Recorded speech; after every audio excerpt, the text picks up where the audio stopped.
Hi, I'm John Stone Street, host of the BreakPoint podcast and president of the Colson Center for Christian Worldview. Later on today, the House of Representatives will be voting on the Equality Act. It's largely procedural. The decision seems to already be in.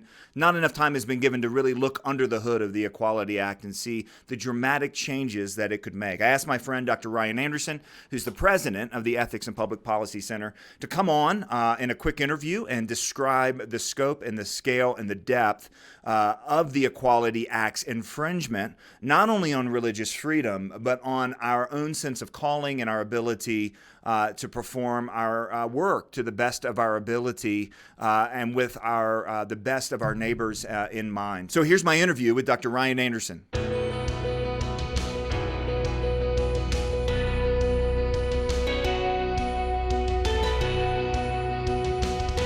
I was looking at my story list for the week going, wow, it's been a heck of a week. And in fact, one of those stories this week had to do with you in particular and the book on the transgender issue, which you wrote, called When Harry Became Sally. As I said on a BreakPoint commentary this past week, I think along with Abigail Shire's book, it kind of gives the best framing of what's happening in the issue. Hers does a lot more of that kind of sociocultural sorts of things, particularly with junior high girls and what some people have identified as rapid onset gender dysphoria that we're seeing in junior highs across the world. Yours really dives deep on the psychology of it in very Ryan Anderson form. It's very thoughtful. It's very measured. It's very reasoned. It's straight shooting, but it's not alarmist, and it's certainly not angry. And Amazon kicked you off the platform this week. But you know, Ryan, I got notices over the last year from about 3 or 4 or 5 or 6 different books that years ago I had on an independent sellers page on Amazon. And I honestly, it's been inactive for a while, but you know, hey, we're dropping this one, we're dropping this one, we're dropping this one, and I'm starting to see it. And some of those books were hateful. Some of those books weren't clear. They were more alarmist than reasoned. Yours is like, it's kind of like banning Max Lucado or complaining about Max Lucado being at the Episcopal National Cathedral in D.C. That's about as nice as you can get. Yours is about as reasoned as you can get. And for the record, you can still get When Harry Became Sally off the BreakPoint bookstore. Go to breakpoint.org, click on the little button there that says store. But I'm sure that was surreal to wake up Monday morning and realize that you'd been banned from Amazon. Yeah, I mean, surreal is a very good word to use it because, I mean, there's a lot to say here, but one is like, thank you for the way you just described the book. Like, I like to think that that is true, which raises the question of if that type of a book is unacceptable to Amazon, then is there any book that expresses kind of an orthodox, biblical, natural law perspective on gender identity? Is any of that going to be permissible to Amazon? And then it also, people are like, look, the market's working. You know, Ryan's going on TV shows and radio shows and podcasts talking about the book. They're selling it from, the BreakPoint bookstore. Yes, true to a certain extent for me. But how many other authors who don't have as high of a profile, who don't have as much of a network of, partners like BreakPoint and, whose books have been canceled without any of us knowing about it?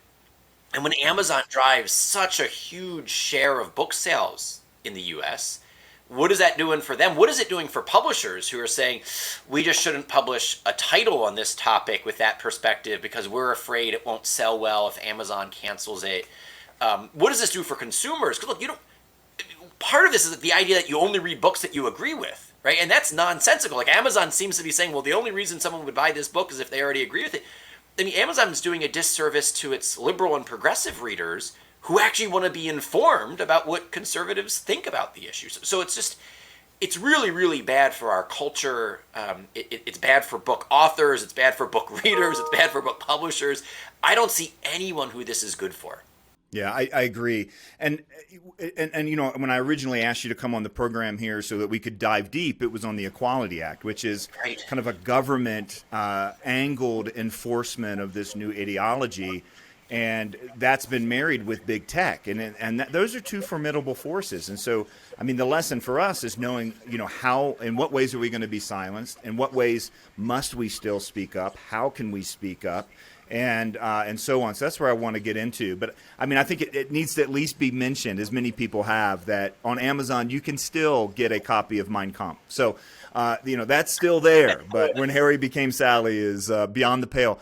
But it's a serious issue, because this ideology on the transgender issue, as we've said many times on BreakPoint, first of all, is sociologically, psychologically, physiologically, biologically, anthropologically weak, and so it's really moving forward on a coercion, a strategy of coercion, big tech, and then government forces. We saw the Biden administration Department of Education pull back the clarification that affects women's sports in Connecticut this week.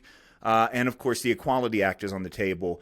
The Equality Act is a game changer. We've talked about that over and over and over again. It takes all of these kind of incremental things that maybe came out of the Bostock Supreme Court decision about hiring, or the Dear Colleague letter from the Obama administration, which I'm sure will be re-released in a couple weeks. It takes all of that and codifies it essentially into law across the board. It's a big deal. So the Equality Act on the floor of the House this week. Just give us the status of the legislation. In the past, this has come up. It didn't really have a great chance of succeeding. Are those chances greater now than ever? Give us just kind of a lay of the land legislatively. Sure.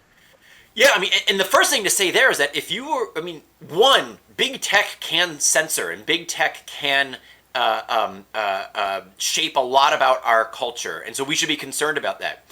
But if you're concerned about the power big tech has, just wait till you see what big government can do to censor and to coerce and to shape public discussion on issues and actual public actions.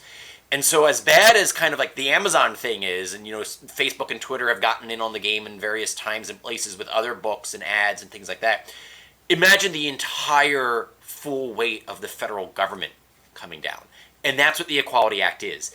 And it goes well beyond Bostock, because Bostock only reinterpreted what the word sex means in certain contexts where we have federal laws that use the word sex.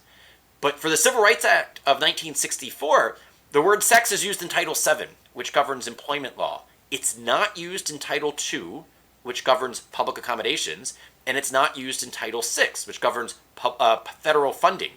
The Equality Act adds both sex, sexual orientation, and gender identity to all of the various titles, and then it explicitly exempts itself from the Religious Freedom Restoration Act. So what does this mean when you put it all together? There's going to be the federal government redefining every more or less private institution as a place of public accommodation, because it broadens the definition of public accommodations, Title II. And it then says if you're a public accommodation or if you receive any federal funding, which when you add it all up, that's almost every institution in America as either going to be a public accommodation or a recipient of federal funding. And it now says that on sex, sexual orientation, and gender identity, you have to abide by the new orthodoxy or else, and a variety of penalties. The legislative situation, we're recording this Thursday morning. I don't know when it's going to post, but just so listeners know, later today, Thursday afternoon at 2:30 p.m. Eastern Time, the House of Representatives is having a floor vote on this. This bill was only introduced at the end of last week. This is a rush. No time for hearings, no time for markup, no time for debate. They are voting on it less than a week after they introduced it. Then it will be sent to the Senate, and a lot hinges on, first, whether or not we retain the legislative filibuster. If there's the legislative filibuster in place, it doesn't get past the procedural vote, because there will at least be 41 senators who object to this. If they get rid of the legislative filibuster, then it really depends on, first, can McConnell keep the entire GOP caucus against it? And we have a good indication here that Sue Collins, who had supported the Equality Act last Congress, has announced she's against it, that they didn't make the revisions that she had requested, so it's not as extreme as it is. And so then, all right, that would be a 50-50 split, and it's going to come down to someone like Joe Manchin. Manchin has announced that he won't support Biden's nominee for OMB because of extreme comments that she has made. Will Manchin say that he won't support the Equality Act because it's too extreme. I mean, that's the, kind of like head counting, vote counting perspective. And so a lot hinges on the Senate here. A lot hinges on the Senate. And I want to go back to something you said about that this kind of is a runaround RFRA laws, because that's interesting. So the Equality Act isn't new. It's been introduced and, largely rejected for years now, right? I mean, it goes way Always back. rejected. It's never passed both houses of Congress. Yeah. Yeah, it's never gotten close. And of course, President Biden ran on a promise that he would sign it into law in the first 100 days. That was unlikely until the Georgia Senate, runoffs went and gave control of the Senate to the Democrats. Then suddenly it's a whole new escalated, possibility than it's ever been in the history of the Equality Act. But one of the unique things here is not only kind of this running through categories of sex, sexual orientation, and gender identity in all of these titles, it's also this runaround of RFRA laws. So walk us through, how is that even possible? Yeah, so let me back up.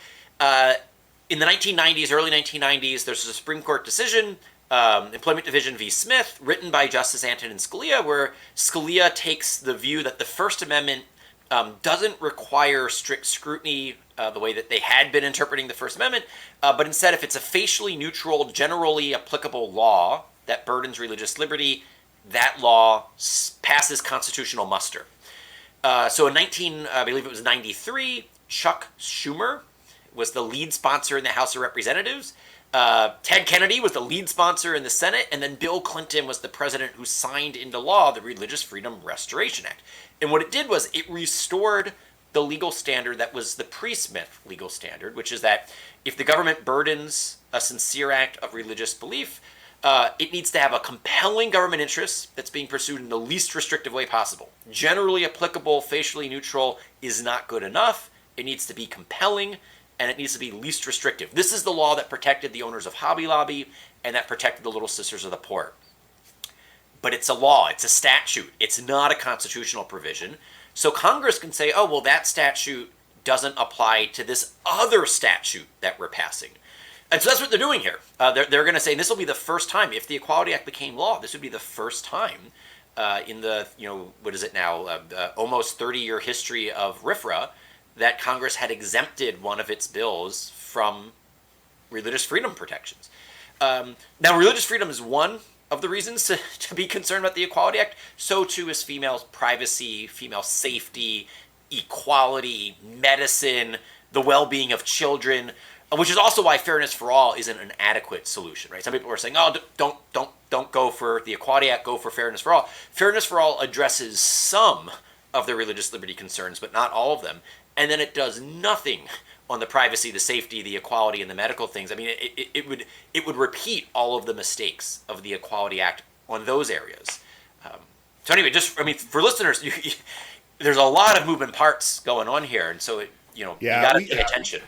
And we want our listeners to go back to breakpoint.org. We've been covering both the Equality Act and then Ryan just mentioned fairness for all. We've talked a lot about that as a so-called compromise and how, in our view, it dramatically fails to protect people, especially outside of explicitly defined religious institutions.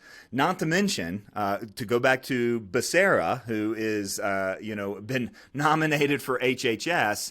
The last time we're both old enough to remember when HHS defined who counts as a religious institution and who doesn't, and Rick Warren's Saddleback Church would have been questionable. So just so everybody needs to know, this is, and not to mention the Little Sisters of the Poor didn't qualify. When you think about it that way, an order of Catholic nuns did not apply. Yeah. And certainly we talked this week, Ryan, about Jack Phillips' ongoing challenges on a hand. Now, this would leave bakers, florists, this would leave people outside in the cold. So I want to just talk a little bit about the scope and scale, because we talked about, it's Title II, it's Title VII, it's all these different titles where sex, sexual orientation, gender identity gets now kind of backlogged or, read back into the law. Let's talk about the scope of this. So education, employment, institutions, medicine, and so on. Just give us just a quick scope. I mean, how sweeping is this? Sure. So, I mean, what it would say is that any institution that receives federal funding, and every institution that will be now defined as a public accommodation, which would include more or less every healthcare institution, every school, because public schools or private schools that somehow receive any federal financial Right. assistance, all of them will now be classified. What about like camps, right? So you have the camping industry, Christian camps. There's tens of thousands of students that go to Christian camps. So the public accommodation language has been really squishy over the last several decades. I What think, counts and what doesn't? I would have to go back and, reread the precise definition they used. But my sense is that, yeah, camps would count as public Homeless shelters? accommodations. Homeless shelters, definitely. They mention shelters explicitly. They mention medical institutions explicitly, healthcare institutions, shelters. And what this means is that, let's say you're a battered women's shelter, you would have to allow men who identify as women to spend the night at that shelter. And, for people, fortunate enough to never have to have spent the night at a battered women's shelter, which I imagine is, a significant portion of our audience right now. This is not like spending the night at the Ritz-Carlton where you have like a nice fluffy king-size bed and like a private room. This is like, imagine something that looks like a gymnasium with a Right. cot every couple of feet. And it's entirely understandable why these women who've already been victimized and abused wouldn't want to have a man who identifies as a woman sleeping in the cot right next to them. Right? This I mean, isn't just traumatic.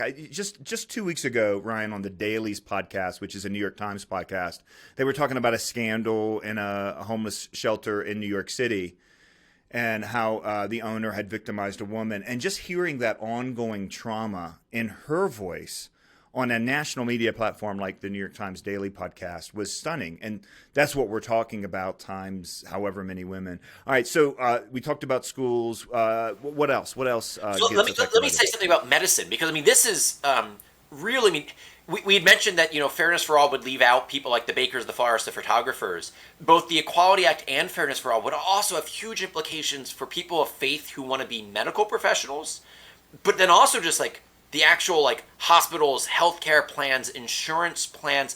And regardless of whether or not you're a person of faith, but you just think that sex reassignment procedures are bad medicine, or you're a parent who wants good medicine for your kids. So let me say two things about what it would do. First, it would require what the ideologues call now, gender affirmation care. Right? It's what they used to call sex reassignment surgeries. Then it was gender confirmation. Now it's gender affirmation. Right? The whole idea here that the appropriate medical response to gender dysphoria is puberty blocking drugs, cross-sex hormones, and then surgery. And the argument would be, well, it's discrimination based on gender identity if you don't prescribe those procedures, perform those procedures, and pay for those procedures when you would prescribe, perform, and pay for a different patient. So let's say you have a man with low testosterone, you would prescribe testosterone, you would do this testosterone therapy, you would pay for it for him, but you won't do it for a woman who wants to identify as a man. Let's say you're a surgeon, you would perform a double mastectomy in the case of breast cancer, but you wouldn't do it for the high school girl who wants to identify as a boy. Right? What the law is going to be saying now is that's discrimination.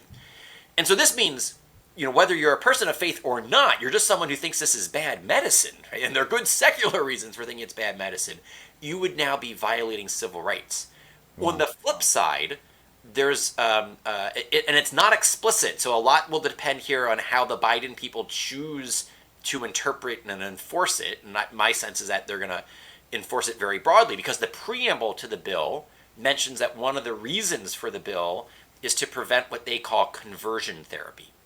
And what they mean by conversion therapy here is that if you as a parent have a child who experiences gender dysphoria, let's say you have a girl who doesn't feel comfortable identifying as a girl, she identifies as a boy or non-binary or something like that, if you take her to see a therapist and the therapist practices good therapy to help your daughter feel comfortable being a girl, the activists call that conversion therapy. They say that discriminates against your child's so-called gender identity, which is now a boy, or gender ambidextrous, or gender non-binary.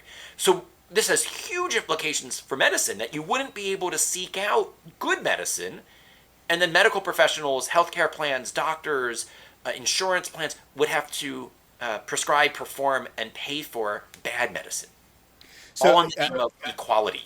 yeah, I mean, listen, I think people don't understand how sweeping that is because the other side often says, oh, it's just those people who don't want to, who are pro-life and don't want, their employees to have contraception or all the talking points. First of all, we're making nuns buy contraception and making them pay for it, in kind of some of this language that we've seen. But the Equality Act goes so far beyond just that line. If a surgeon performs mastectomies for cancer patients, they're forced to on teenage girls as well who have completely healthy bodies but are struggling, emotionally and mentally. And the doctor then has to go along or again lose that part of his quote unquote business or his medical services. That's an astonishing thing. His Well, look, vocation. I mean, think about it. I mean, put this in, explicitly theological language. I mean, his vocation is to be a healer. And the government would be saying, you can no longer do healing for this aspect. You would just have to stop doing all of these surgeries. Whereas he's like, look, but this is how I heal in the case of breast cancer. It's not how I heal in the case of gender dysphoria. And so the government would actually be saying under civil rights law, what the appropriate medical healing is. And the other thing I should add is that imagine if you had a hospital that said, you identify as transgender, we won't treat you for COVID, right? That would be real discrimination against someone based on their gender identity. As far as we know, thank God, that never has happened during the past year. We have no news reports of a doctor or a hospital saying, oh, you identify as LGBT, we won't treat you. So they could have written this law very narrowly to say, look, you can't, be discriminating against people. But they didn't because they know they don't need a law for that because the problem isn't there. So they wrote it the way they wrote it precisely to cover the sex reassignment procedures. Right? So this is not a compromise, reasonable bill. Biden during the inauguration address said, I'm going to heal the nation. I'm going to unify the nation. This is probably the most divisive thing you could do on some of these social issues. Yeah. So one fear that I have here on this, Ryan, is that we've talked about the Equality Act for years on the Colson Center's BreakPoint commentaries and other places. And I don't want people to hear that we're crying wolf. Like every time we say it, then it fails and so on. It's more like people standing on the shore seeing a tsunami wave coming. Like it's getting closer. It's getting closer. And the change in the political landscape is really what made, I think, a couple things escalate in importance. Number one is awareness of what the Equality Act does. This thing gets added to and rewritten and tweaked in between each version. And that's in the framing of a culture, being upstream from some of these ideas that make some of these ideas even thinkable in law, for at least large portions of the population. And, we're just getting closer to this. And it may be that we have to choose whether we're going to be the Jack Phillips of the next generation. It may be that we have to decide, look, I know what the law says, but this is where I have to stand because these issues are that important. But tell folks, since we just kind of thoroughly just kind of alarmed them to death, tell folks, look, Christ is risen. Hope is certain. Despair is a sin. And there is still a whole lot of ground we can work on. So could you walk people through maybe just in the few minutes we have left, 1, 2, 3 things, do this? Yeah. All right. So first is pray. This is not just a political discussion or a legal, a vote, something like that. We should be praying. And we should be praying particularly for people who are experiencing gender dysphoria because they are being misserved by the medical community. They're being misserved by the politicians who don't really care. I think many politicians who are like, oh yeah, I'm voting for the Equality Act, haven't stopped to think for 10 minutes about what really is in the best interest of a young person with gender dysphoria. So pray, pray for the people suffering in this way. Pray for the political leaders, right? Pray that they have wisdom on this. A second thing, educate yourself. And what I mean by that is like my sense is that most of our listeners know how to talk about the abortion issue, right? Because we have like 40 years of, kind of public teaching about the right to life. And I imagine many of our listeners don't quite feel equipped to have that extended conversation about transgender issues, when they're at Little League practice or at a PTA meeting or around the water cooler. And so, Andrew Walker has written a really good book on this from a theological perspective. Abigail Schreier's written a really good book specifically on kind of the transgender phenomenon for high school and college-age girls. I've written a mediocre book that covers like the entire, landscape, the philosophy, the medicine, the science. You can get Andrew's and Abigail's book still at Amazon. If you want my book, you have to go to the Colson Center bookstore. BreakPoint.org. Click on the store thing. Yeah, but seriously, I mean, I think the reason why people like Andrew, people like Abigail, people like me write these books is precisely to try to help people better understand what's going on, to then empower them to be better advocates. Yeah. And then the last thing I'll say is, look, elections have consequences. Had the vote in Georgia gone differently, the Senate wouldn't be in control of a party that is hostile to the truth. And so, I mean, just be a good citizen, be politically engaged, right? I mean, we don't have to say more because we have like a second left, but like, just, we have to pray, we have to, educate ourselves and then speak on these issues, and then we have to participate, we have to engage. So that's the 1, 2, 3. That's a great 1, 2, 3. Ryan Anderson, Dr. Ryan Anderson is the president of the Ethics and Public Policy Center. Where can people find you online, Ryan, if they want to check you out? Sure. On Twitter, it's at RyanTAND. So Ryan TAND. And then the Ethics and Public Policy Center website is www.eppc.org. And we'll add all those links at our website, breakpoint.org. Click on the link for the show. Ryan, great to see you, my friend. Thanks so much for bringing so much clarity today. Thank you.